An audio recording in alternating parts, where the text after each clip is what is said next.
अपराध से अर्जित संपत्तियों पर सख्ती दिखाते हुए गुरुग्राम पुलिस ने बड़ी कार्रवाई की है। सेक्टर 63 स्थित एमसीजी की करीब 2 करनाल सरकारी जमीन पर किए गए अवैध कब्जे को बुलडोजर चलाकर ध्वस्त कर दिया गया। ये कार्रवाई पुलिस और नगर निगम की संयुक्त टीम ने की। पुलिस के अनुसार गांव कादरपुर निवासी विनय और संजू ने टीन शेड डालकर सरकारी जमीन पर दुकानें बना रखी थी और अवैध रूप से लाभ कमा रहे थे। दोनों आरोपी आदतन अपराधी बताए गए और इनके खिलाफ हत्या के प्रयास, लूट, झगड़ा, अवैध हथियार रखने समेत कई गंभीर धाराओं में दर्जनों मुकदमे दर्ज हैं। दरअसल पुलिस और नगर निगम अधिकारियों की मौजूदगी में ये कार्रवाई की गई। मौके पर भारी पुलिस बल तैनात रहा और पूरे अभियान को शांतिपूर्ण ढंग से अंजाम दिया गया। अवैध निर्माण को पूरी तरह से हटाकर जमीन को कब्जा मुक्त कराया गया। पुलिस अधिकारियों का कहना है कि ऐसे अपराधियों की पहचान कर उनकी अवैध संपत्तियों को चिन्हित किया जा रहा है। अपराध के जरिए अर्जित संपत्ति को किसी भी हाल में बख्शा नहीं जाएगा। ये गुरुग्राम पुलिस के द्वारा लगातार अपराध और अपराधियों पर शिकंजा कसा जाता रहा है।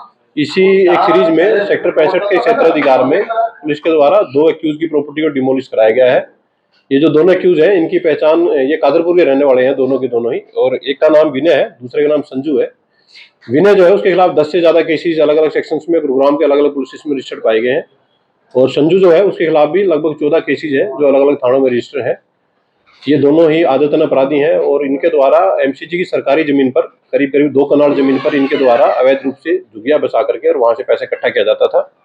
बेसिकली इन लोगों के द्वारा एक अपराध का एक माध्यम वहां बनाया गया था। पुलिस के द्वारा इस सरकारी जमीन को डिस्ट्रिक्ट एडमिनिस्ट्रेशन के साथ में मिल करके और ये जो प्रॉपर्टी इनके द्वारा बनाई गई थी उसकी तोड़फोड़ की गई है।